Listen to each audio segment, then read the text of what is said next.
আর চলে এসেছিলাম ভোরবেলা উঠে টাইগার হিল দেখার জন্য। দেখতেই পাচ্ছ কত পরিমাণে লোক, আর মানে ঘুমের থেকে অনেক হাই সকালে গাইস, উঠেছি। আমরা এখন টাইগার হিল দেখতে এসেছি। ভালোই লাগছিল। টাইগার হিলের সানরাইজ এই দেখো আমার ভিডিওতে ইন্ট্রো তোমরা দেওয়ার দেখো আমার সাথে সাথে। প্রচুর লোক পাওয়া গেছে ইন্ট্রো দেওয়ার জন্য। তারপরে এই যে রাস্তাতে হেঁটে চলেছি। আমাদের এসেছিলাম অনেক সময়, কিন্তু গাড়ি জ্যামে আটকে যায় না, একটু ভিড়ের মধ্যে পড়ে গেছিলাম, সেই জন্য খানিকটা রাস্তা একটু হেঁটেই আমাদের এগিয়ে আসতে হয়েছিল। দেখো আমি ভিডিও করছি বলে আর এরা দুইজন কি নিয়ে যেন হাসাহাসি করছিল। আমরা এসেছিলাম সানরাইজ দেখতে, টাইগার হিলে যে সানরাইজটা ওটা দেখতে এসেছিলাম ভোরবেলায়। দেখতেই পাচ্ছ এখনো ভালো করে সকাল হয়নি, অনেকটাই অন্ধকার ছিল। হেঁটে আর কি পরিমাণে যে এখানে ঠান্ডা, মানে দেখো এই যে সামনে যে মহিলাটা যাচ্ছে, মানে এর যে এত ফ্যাশন, বুঝতেই পারছো কি ধরনের ড্রেস পরা। আর আমরা এদিকে শীতে মানে দাঁত মুখের থেকে খুলে পড়ে যাচ্ছে, এত পরিমাণে শীত, আর এই বেচারির কোনো ঠান্ডাই নেই। বাবারে বাবা, ফ্যাশন মানুষ কত পরিমাণে জানে। আর একটুখানি গেলেই সেই মানে পাহাড়ের পাশেই পৌঁছে যাবো, যেখানটায় সানরাইজ পুরোটাই দেখা যাচ্ছে। সামনে বৌদি আর টুকি তো হেঁটে এগিয়ে চলে গেছে, আর আমি হাঁটতেই পারছিলাম না, এত কষ্ট হচ্ছিল, নিচের থেকে উপরে উঠতে প্রচন্ড কষ্ট হচ্ছিল হেঁটে। তবুও কষ্ট করে এসেছি যখন, সবকিছু দেখেই তো বাড়ি ফিরবো বলো।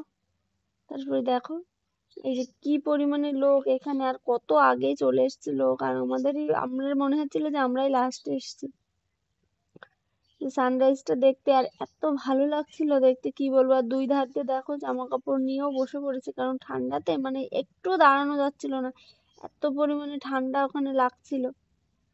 দেখো এখান দিয়ে সবে উঠছে, হালকা হালকা বোঝা যাচ্ছিল ওঠাটা।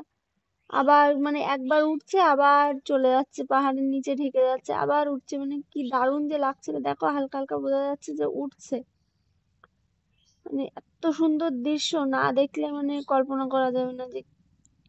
এখন মনে হয় যে কোথায় ছিলাম আর কি দেখে আসলাম। এখন খুব মিস করছি এই ভিডিও এডিট করতে, যে না খুব মনে পড়ছে সেই সব ওইসব জায়গার কথা। দেখো কত পরিমাণে লোক এখানে এসছে, সবাই যে সানরাইজ দেখার জন্য। আর এই যে যে গাছটা না, এটাই স্নোফল হয়ে থাকে, মানে এখন আমরা তো স্নোফল দেখতেই পাইনি, যে কিন্তু ওই গাছটাতে স্নোফল নাকি হয়, কি সুন্দর লাগে দেখতে সেই সময়। দেখো কাছ থেকে মানে তোমাদের দেখাচ্ছে, কতটা বোঝা যাচ্ছে বুঝতে পারছি না আমি নিজেও ভিডিওতে, কারণ হচ্ছে পাহাড়টা কত সুন্দর লাগছিল দুই ধার দিয়ে। সমুদ্রও দেখে এসেছি, পাহাড়ও দেখে আসলাম, মানে অতুলনীয় সুন্দর, মানে এদের রূপের কোনো বর্ণনা হয় না, এত সুন্দর লাগছিল দেখতে। মানে আমি যাই বলি না কেন এইসব সম্পর্কে কমই বলা হবে। দেখো তারপরে তোমাদেরকে দেখাচ্ছিলাম মানুষজন কি পরিমাণে ভিড় এখানে। ওই দেখো সূর্য তো উঠছে, হালকা হালকা বোঝাই যাচ্ছে, খানিক উঠে যাচ্ছে আবার ঢেকে যাচ্ছে ইয়েতে, পাহাড়ে এসে। তো সুন্দর লাগছিল দেখতে, মানে খুব মজা লাগছিল যে উঠে যাচ্ছে আবার ঢেকে যাচ্ছে, এই মানে তো ওঠানে নামার একটা খেলা হচ্ছিল, এত সুন্দর লাগছিল।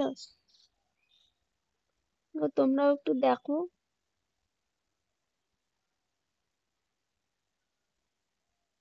দারুণ একটা দৃশ্য উপভোগ করে আসলাম আমরা, যে মন ভালো করে দেওয়ার একটা জায়গা। এইসব জায়গায় গেলে না সত্যি মন অনেকটাই ভালো হয়ে যায়। হাজার দুঃখ কষ্ট থাকলেও এইসব জায়গায় যেয়ে যদি একবার পৌঁছানো হয়, মন সত্যি ভালো হয়ে যাবে এইসব দেখার পর।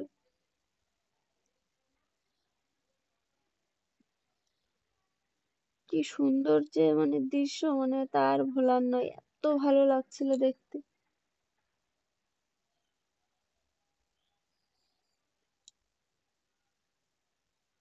তারপর তোমাদের দেখাচ্ছিলাম, দেখো অনেকটাই উপরে উঠে গেছিল।